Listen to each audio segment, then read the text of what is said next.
Well, thank you very much. It's an honor to be here. What a great place. What a great place, but more importantly, what great people.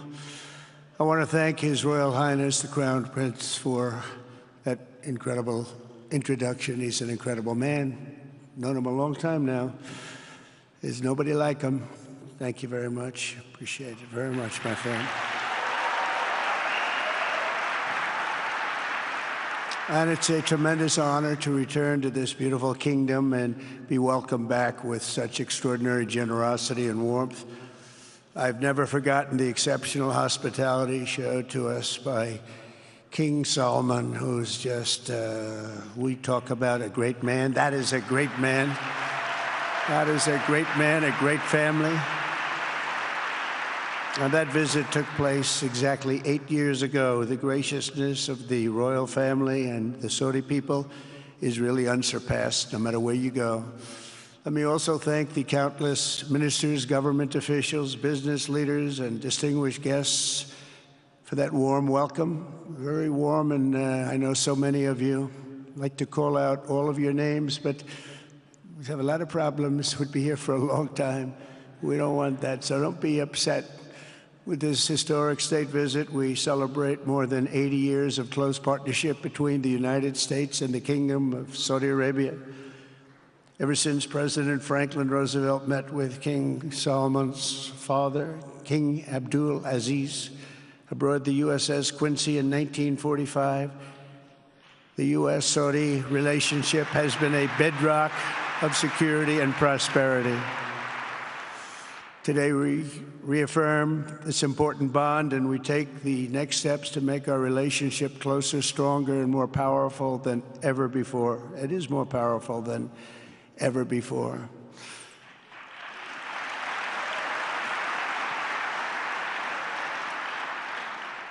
And by the way, it will remain that way. We don't go in and out like other people. It will remain that way.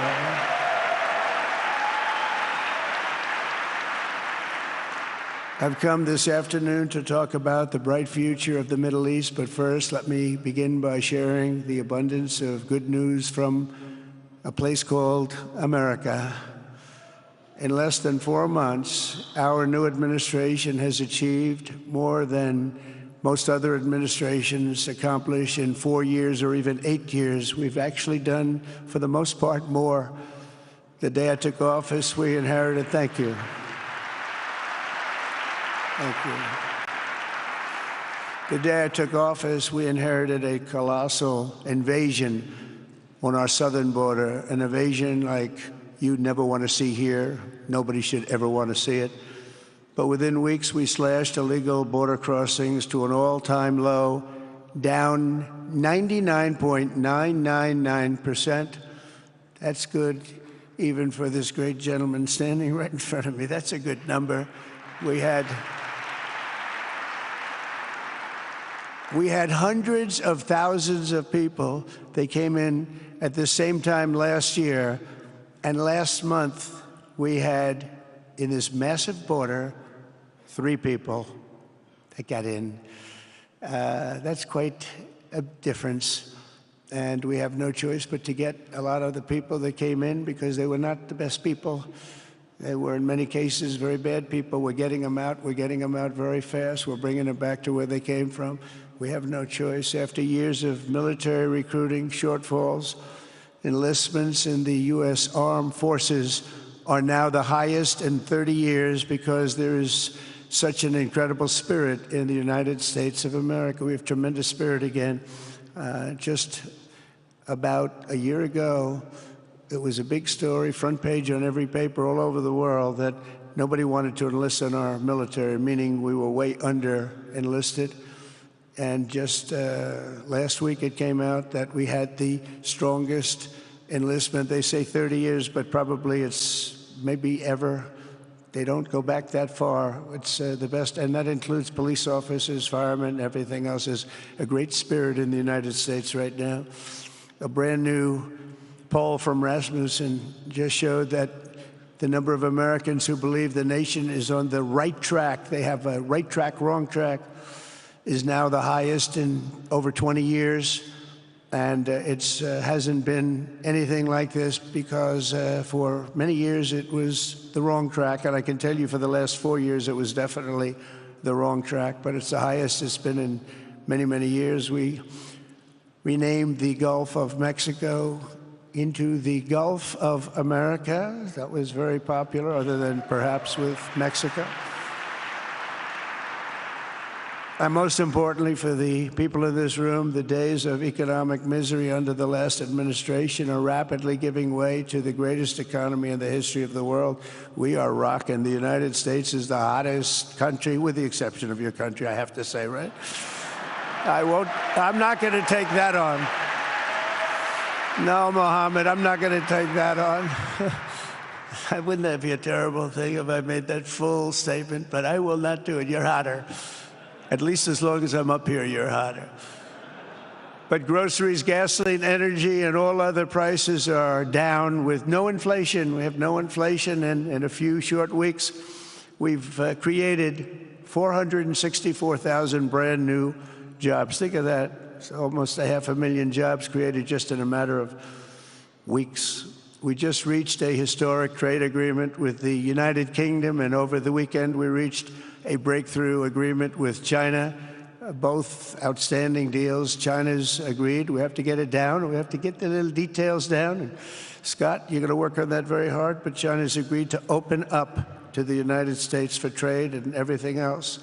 But they have to do it, so we'll see what happens. But we had a very, very good meeting with both of those countries. We are cutting 10 old regulations for every new regulation. We're getting rid of all of the red tape that is so many, frankly, countries, as they get older, they develop a lot of red tape, and we're getting rid of it. We're getting rid of it at record levels.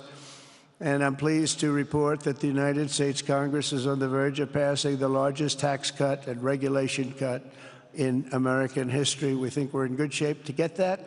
And if we get that, that will be like a rocket ship for our country. In the first quarter of the year, the investment in America was up an astounding 22%.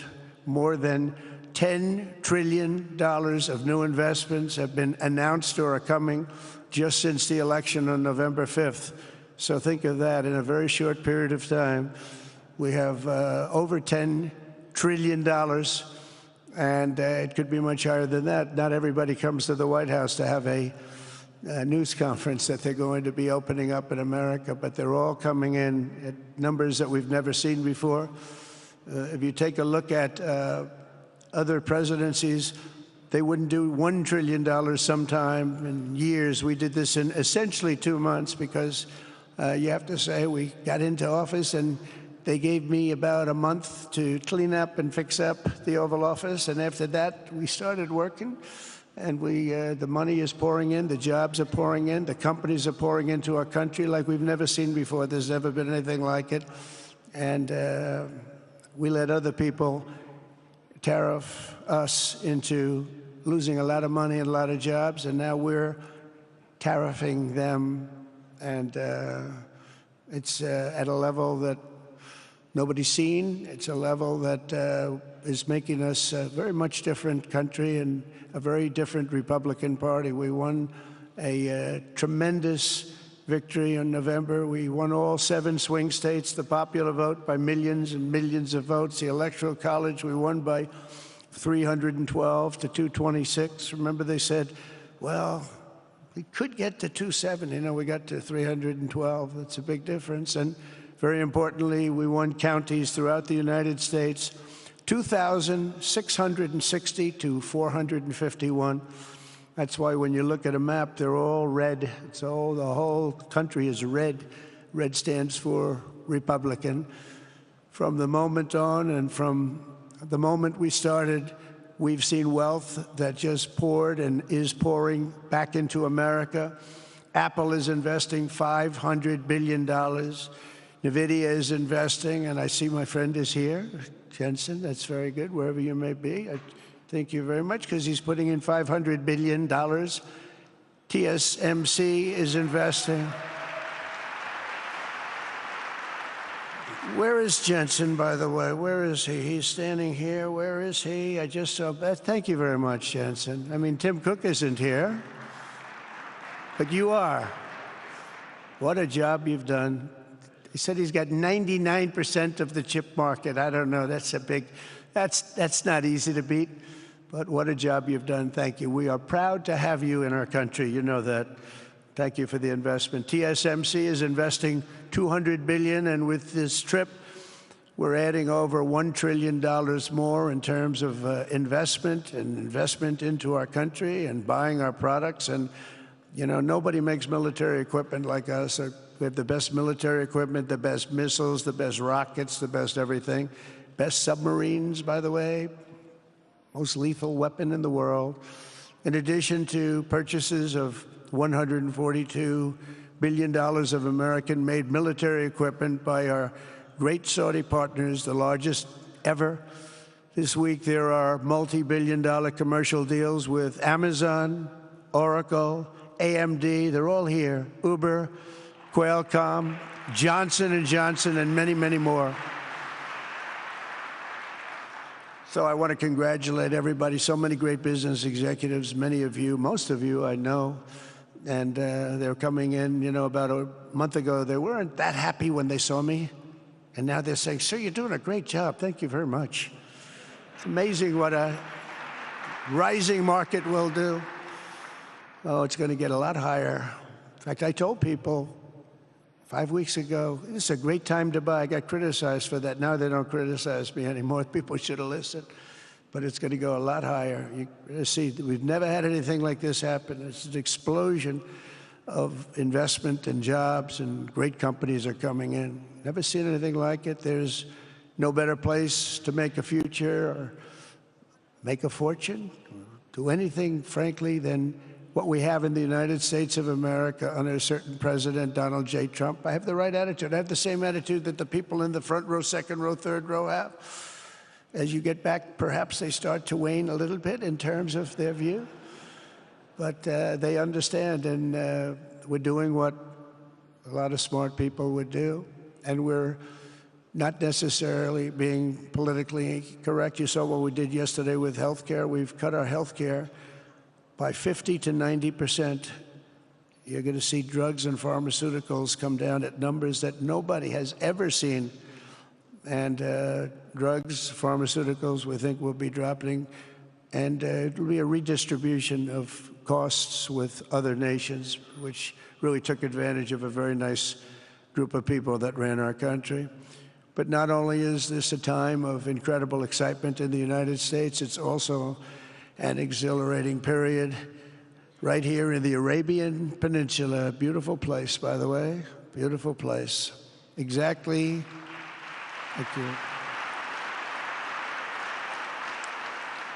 Exactly 8 years ago this month, I stood in this very room and looked forward to a future in which the nations of this region would drive the forces of terrorism and extremism, drive them right out of existence, and take your place among the proudest, most prosperous, most successful nations anywhere in the world as leaders of a modern and rising Middle East. So exciting, so exciting. Mohammed, do you sleep at night? How do you sleep? Huh? Just think it.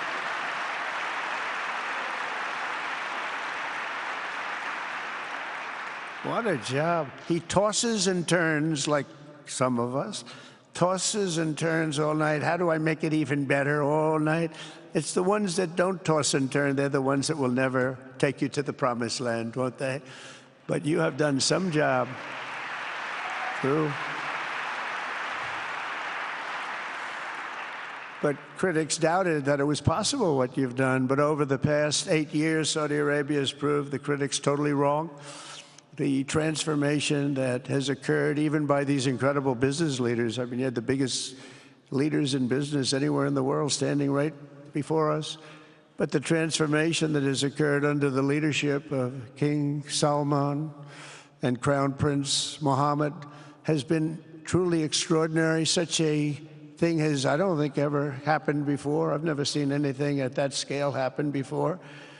And I guess, you know, maybe you could say the United States is doing pretty well too, you know, but I don't think too many people have seen that happen before. Majestic skyscrapers, the towers that I see, the difference between now and 8 years ago. And 8 years ago was very impressive, but the towers that I see rising, some of the exhibits that I was shown by Mohammed, what I've seen there is just an amazing, it's an amazing process, amazing genius of so many people, architecture, but I have a feeling I know where many of those ideas came from. Happens to be sitting right in this room right before me, but the towers and all of the different, I've seen a lot of different towers. I didn't think there's any version of a tower that I haven't seen in one form or another. Well, I just passed 4 exhibits. I have never seen anything like any of them. So it's going to be very exciting. And they sit among the ancient wonders of a growing and exciting city. It's really amazing. Riyadh is becoming not just a seat of government, but a major business, cultural, and high-tech capital of the entire world. The World Cup is here. Johnny, just stand up, John. Johnny, thank you, Johnny.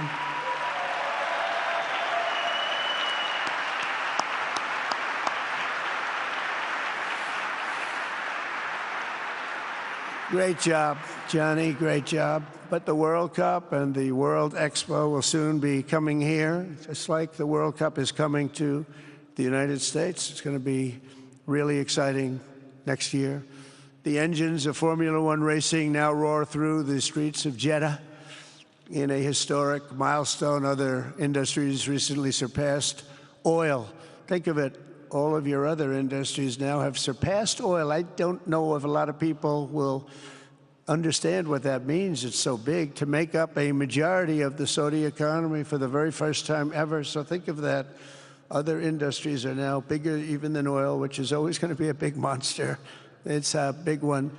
But that's a great tribute to you and economic development properly used.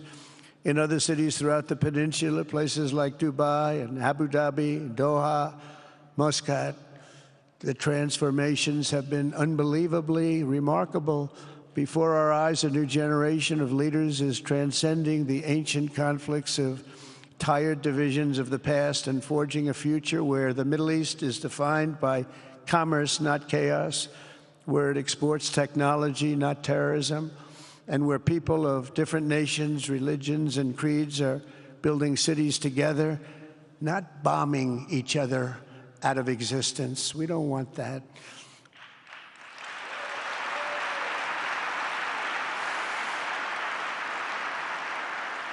And it's crucial for the wider world to note this great transformation has not come from Western interventionists or flying people in beautiful planes giving you lectures on how to live and how to govern your own affairs. No, the gleaming marvels of Riyadh and Abu Dhabi were not created by the so-called nation builders, neocons, or liberal nonprofits like those who spent trillions and trillions of dollars failing to develop Kabul, Baghdad, so many other cities. Instead, the birth of a modern Middle East has been brought by the people of the region themselves, the people that are right here, the people that have lived here all their lives, developing your own sovereign countries, pursuing your own unique visions and charting your own destinies in your own way. It's really incredible what you've done. In the end, the so-called nation builders wrecked far more nations than they built, and the interventionists were intervening in complex societies that they did not even understand themselves. They told you how to do it, but they had no idea how to do it themselves. Peace, prosperity, and progress ultimately came not from a radical rejection of your heritage, but rather from embracing your national traditions and embracing that same heritage that you love so dearly.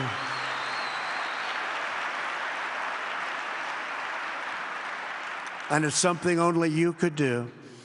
You achieved a modern miracle, the Arabian way. That's a good way.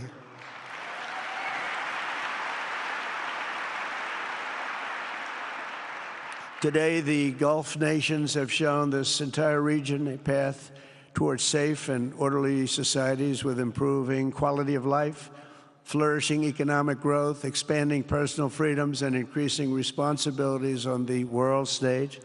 After so many decades of conflict, finally it is within our grasp to reach the future that generations before us could only dream about, a land of peace, safety, harmony, opportunity, innovation, and achievement right here in the Middle East. So beautiful. It's such a beautiful thing that's happening. I guess, you know, the people that are here can't even really appreciate it because you see it happening, and it's when you come to a place that you haven't seen in 5 years or 10 years or 20 years that it's even more incredible.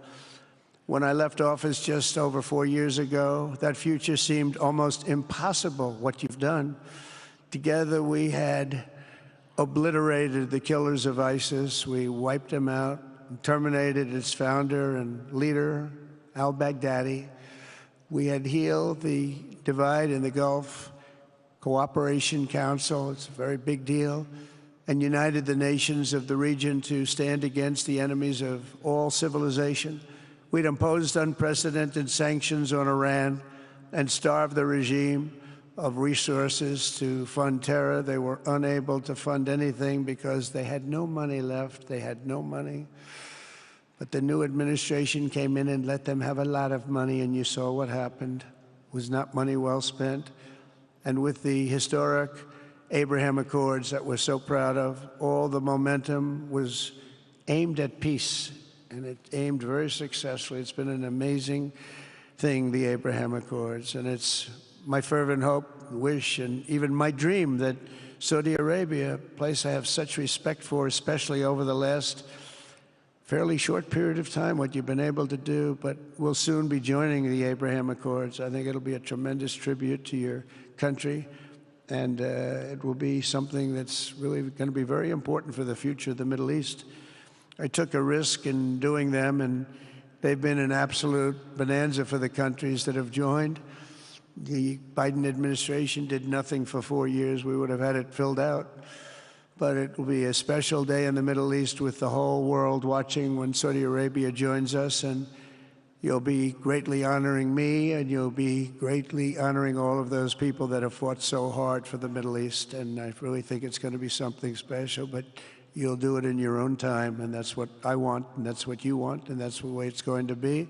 When I left office, the only thing still standing between this region and its unbelievable potential was a small group of rogue actors and violent thugs seeking constantly to drag the Middle East backward and into havoc, mayhem, and indeed into war. Unfortunately, instead of confronting these destructive forces, the last U.S. administration chose to enrich them and empower them and give them billions and billions of dollars. The Biden administration, the worst administration in the history of our country, by the way, spurned our most trusted and longstanding Gulf partners, and I can say partners worldwide, one of our great, great partners, no matter who we look to, and we have great partners in the world, but we have none stronger and nobody like the gentleman that's right before me. He's your greatest representative, greatest representative.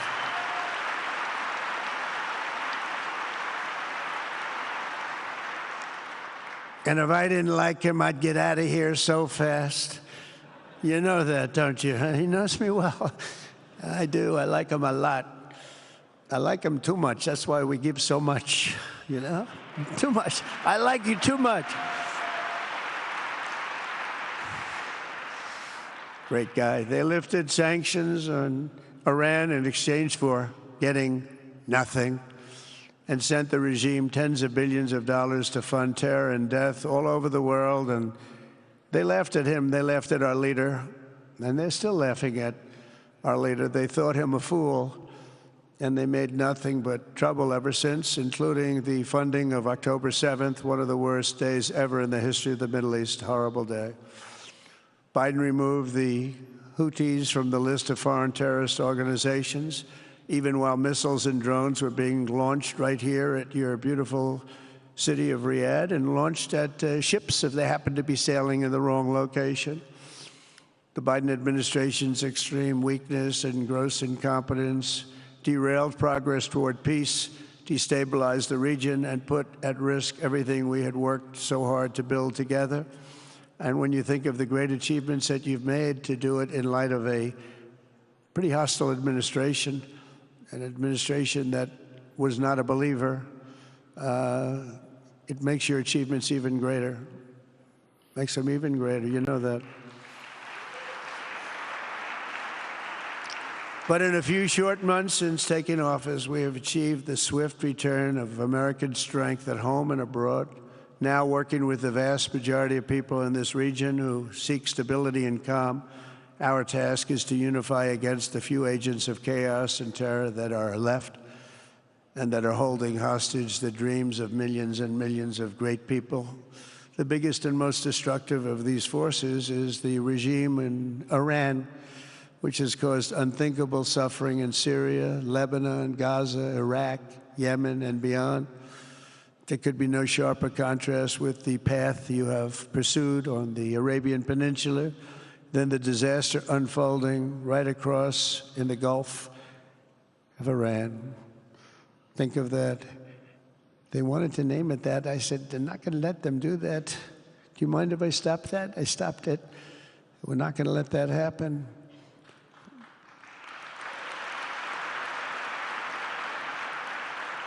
While you have been constructing the world's tallest skyscrapers in Jeddah and Dubai, Tehran's 1979 landmarks are collapsing into rubble and dust. They had it going for a little while under a much different system, but those buildings are largely falling apart, falling down, while you're building some of the world's biggest and most incredible infrastructure projects. Buildings, all sorts of things you're building that nobody's ever even seen before. Iran's decades of neglect and mismanagement have left the country plagued by rolling blackouts lasting for hours a day. All the time you hear about it. While your skill has turned dry deserts into fertile farmland, Iran's leaders have managed to turn green farmland into dry deserts as their corrupt water mafia, let's call it the water mafia, causes droughts and empty riverbeds. They get rich, but they don't let the people have any of it. And then, of course, there's the key difference at the root of it all. While the Arab states have focused on becoming pillars of regional stability and world commerce, Iran's leaders have focused on stealing their people's wealth to fund terror and bloodshed abroad. Most tragic of all, they have dragged down an entire region with them. Countless lives were lost in the Iranian effort to maintain a crumbling regime in Syria. Look at what happened with Syria. In Lebanon, their Hezbollah proxies have pillaged the hopes of a nation whose capital, Beirut, was once called the Paris of the Middle East. Can you imagine? All of this misery and so much more was entirely avoidable, absolutely avoidable. And Mohammed knew that. He knew that. Smart people knew that. If only the Iranian regime had focused on building their nation up instead of tearing the region down. Yet I'm here today not merely to condemn the past chaos of Iran's leaders, but to offer them a new path and a much better path toward a far better and more hopeful future. As I've shown repeatedly, I am willing to end past conflicts and forge new partnerships for a better and more stable world, even if our differences may be very profound, which obviously they are in the case of Iran. I have never believed in having permanent enemies. I am different than a lot of people think. I don't like permanent enemies, but sometimes you need enemies to do the job, and you have to do it right. Enemies get you motivated. In fact, some of the closest friends of the United States of America are nations we fought wars against in generations past, and now they're our friends and our allies. I want to make a deal with Iran. If I can make a deal with Iran, I'll be very happy if we're going to make your region and the world a safer place. But if Iran's leadership rejects this olive branch and continues to attack their neighbors, then we will have no choice but to inflict massive, maximum pressure, drive Iranian oil exports to zero like I did before. If you know that, they were a virtually bankrupt country because of what I did. They had no money for terror. They had no money for Hamas or Hezbollah, and take all action required to stop the regime from ever having a nuclear weapon. Iran will never have a nuclear weapon.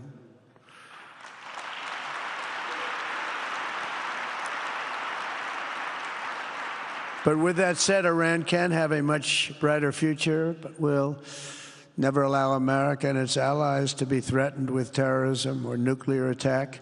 The choice is theirs to make. We really want them to be a successful country. We want them to be a wonderful, safe, great country, but they cannot have a nuclear weapon. This is an offer that will not last forever. The time is right now for them to choose. Right now, we don't have a lot of time to wait. Things are happening at a very fast pace. They're happening right here. They're happening at a very fast pace. So they have to make their move right now, one way or the other. Make your move. As I said in my inaugural address, my greatest hope is to be a peacemaker and to be a unifier. I don't like war.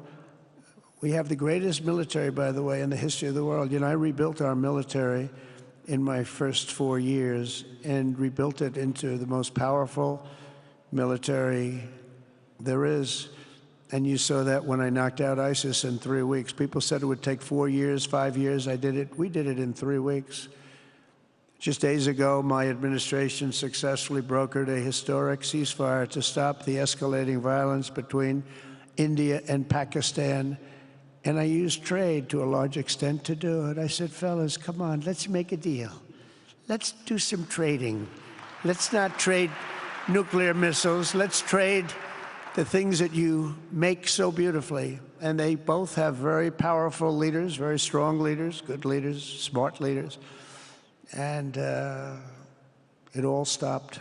Hopefully it'll remain that way, but it all stopped. I was very proud of Marco Rubio and all of the people that worked so hard. Marco, stand up. What a great job you did on that. Thank you, J.D. Vance, Marco. The whole group worked with you, but it was a great job. And I think they're actually getting along. Maybe we can even get them together a little bit, Marco, where they go out and have a nice dinner together. Wouldn't that be nice? But we've come a long way, and it could be, you know, millions of people could have died from that conflict that started off small and was getting bigger and bigger and bigger by the day. I've also been working relentlessly to end the terrible bloodshed between Russia and Ukraine, and very importantly, talks are being held in Turkey later this week, probably on Thursday, and they could produce some pretty good results. Our people are going to be going there. Marco's going to be going there. Others are going to be going, and we'll see if we can get it done. 5,000 people, young people for the most part, soldiers from Ukraine, soldiers from Russia. They're not from here and they're not from the United States, but they're souls.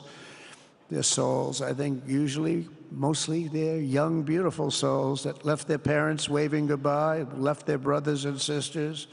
Goodbye, I'll see you soon. And they got blown to pieces. 5,000 on average a week are dying, and people are dying elsewhere in the region, but tremendous numbers like we haven't seen since World War II are dying, and I want to stop it. I want to stop it. It's a horrible war. Would have never happened if I were president. That's a war that would have never happened. October 7th would have never happened if I were president, because Iran had no money to pay Hamas or anybody else. They had no money. They were not looking to take care of them. They had to take care of themselves. They had no money. We stopped their oil effectively with the embargoes and sanctions.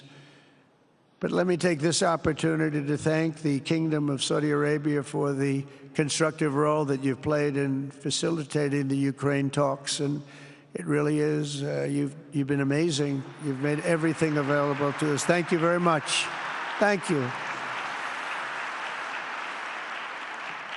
And if we get that settled, we'll pay a special tribute to what you've done. You really did lay a great groundwork. Thank you very much. Appreciate it. The West should not be dragging itself backward into another endless war in Europe, yet another endless war. We should stop the killing and work together to address the biggest long-term threats as one unbeatable team. Think of us as an unbeatable team. I mean, when you look at what you've done here, that's much more difficult than stopping stupidity. Think of it. It's stupidity. What you've done is much more difficult, and you did it better than anybody else has ever done it. As President of the United States, my preference will always be for peace and partnership whenever those outcomes can be achieved. Always. It's always going to be that way. Only a fool would think otherwise.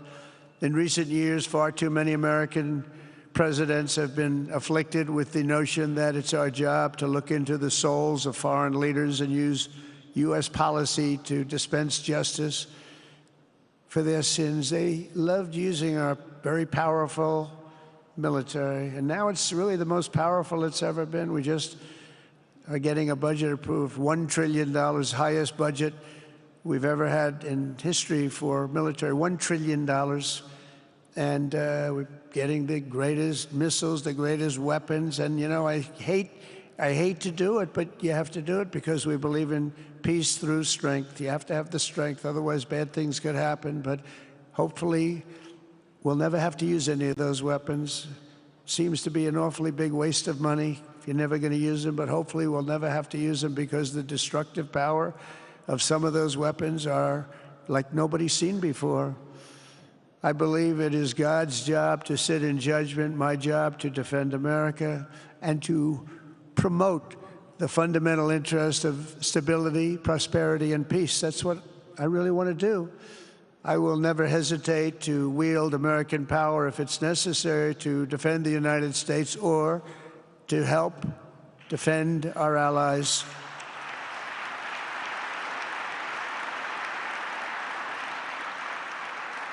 And there will be no mercy for any foe who tries to do us or them harm. We will have no mercy. They understand that. That's why I've been pretty lucky. A lot of people think, you know, he's looking to fight. He's looking to fight, and things get settled. It's an amazing thing when they really think you mean it.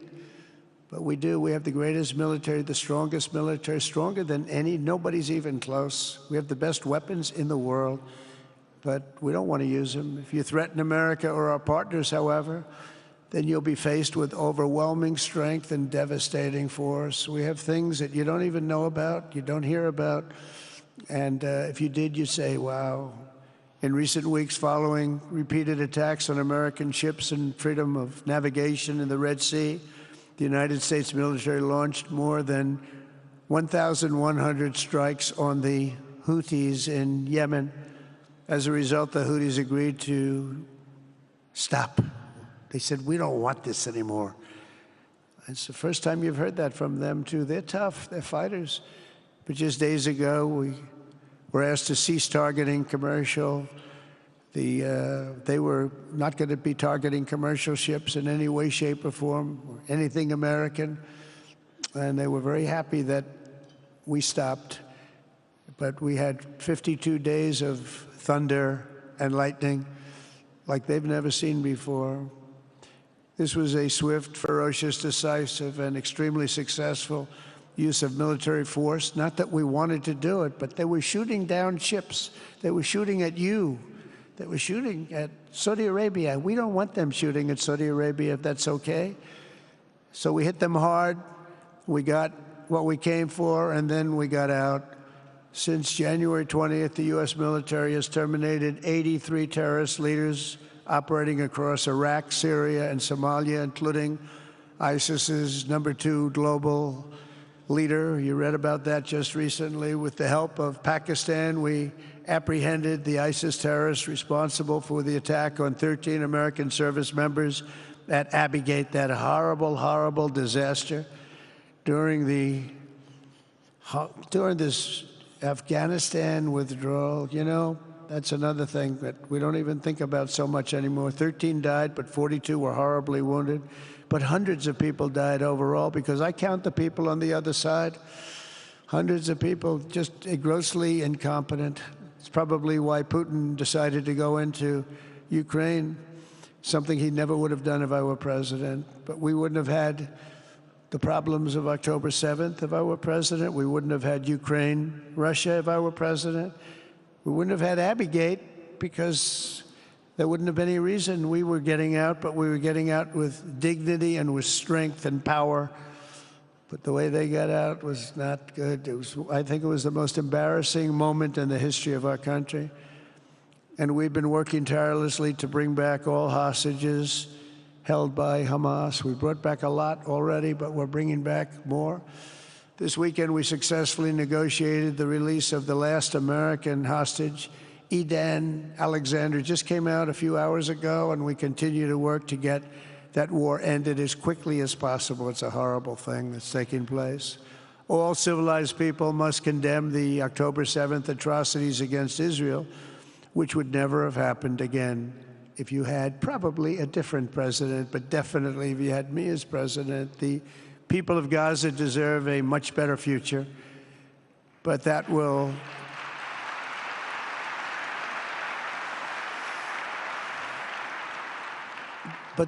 or can not occur as long as their leaders choose to kidnap, torture, and target innocent men, women, and children for political ends. The way those people are treated in Gaza, there's not a place in the world where people are treated so badly. It's horrible. After years of suffering, two of the nations most ravaged by terror are finally beginning to end their long nightmares under the new generation of leaders. In Lebanon, where a friend of mine has just become the ambassador. He's going to be great. I said, you know, that could be a very dangerous job. He said, I was born there. I'm Lebanese. I love that country. I said, but it's very dangerous. You know, this is a friend of mine from New York. I said, but it's very dangerous. Are you sure you want to do it? I never thought of him as being a warrior, but he is a warrior. He loves his country.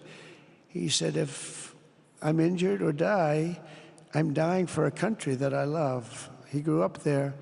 It's horrible what's happened in Lebanon, but you have a great ambassador, I can tell you that. In Lebanon, which has been endlessly victimized by Hezbollah and their sponsor, Iran, a new president and prime minister have brought the first real chance in decades for a more productive partnership with the United States, and we're going to work with their new ambassador and everybody else, Marco, and we're going to see if we can really help them out and let them get over that very high grid that they're going to have to get over. My administration stands ready to help Lebanon create a future of economic development and peace with its neighbors. They have tremendous people in Lebanon, doctors, lawyers, great professional people. I hear it so many times. Likewise, in Syria, which has seen so much misery and death, there is a new government that will hopefully succeed in stabilizing the country and keeping peace. That's what we want to see in Syria. They've had their share of travesty, war, killing, many years. That's why my administration has already taken the first steps toward restoring normal relations between the United States and Syria for the first time in more than a decade. And I'm very pleased to announce that Secretary Marco Rubio will be meeting with the new Syrian foreign minister in Turkey later this week. And very importantly, after discussing the situation in Syria with the Crown Prince, your Crown Prince,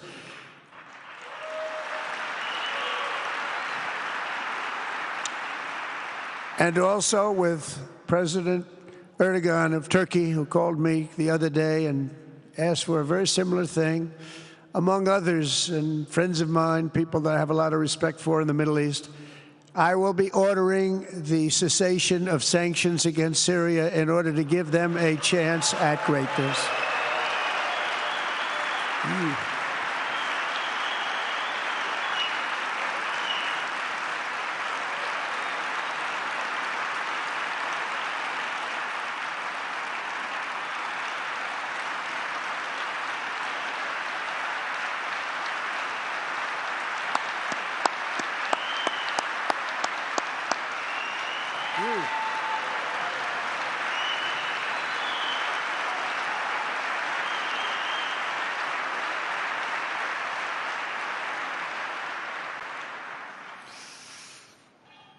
Oh, what I do for the Crown Prince.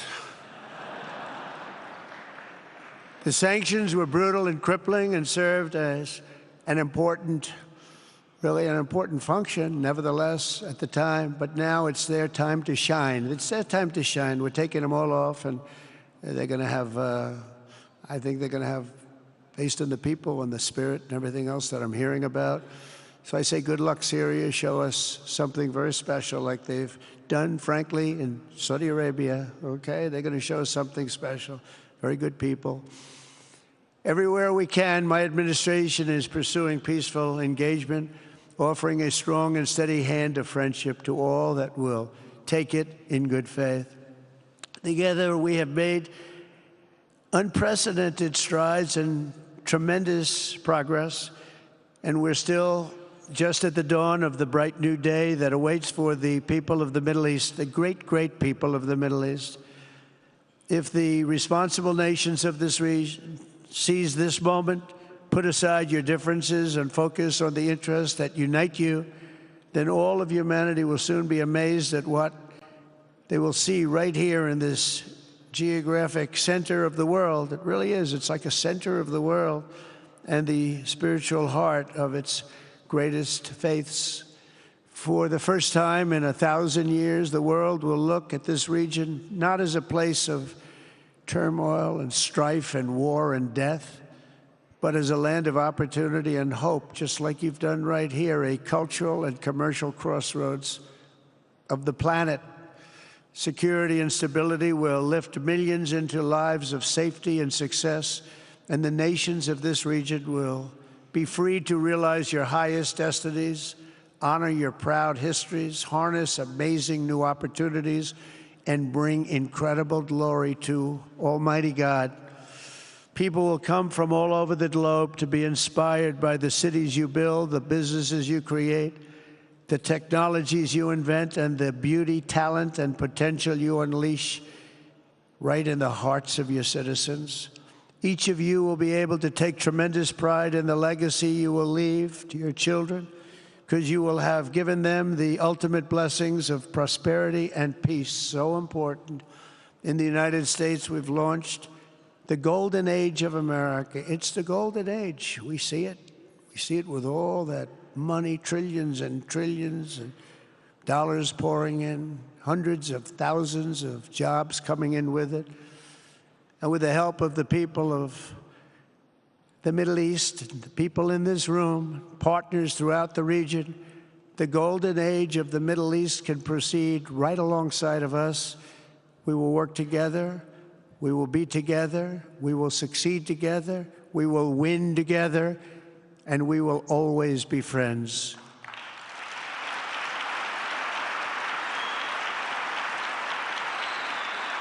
Thank you.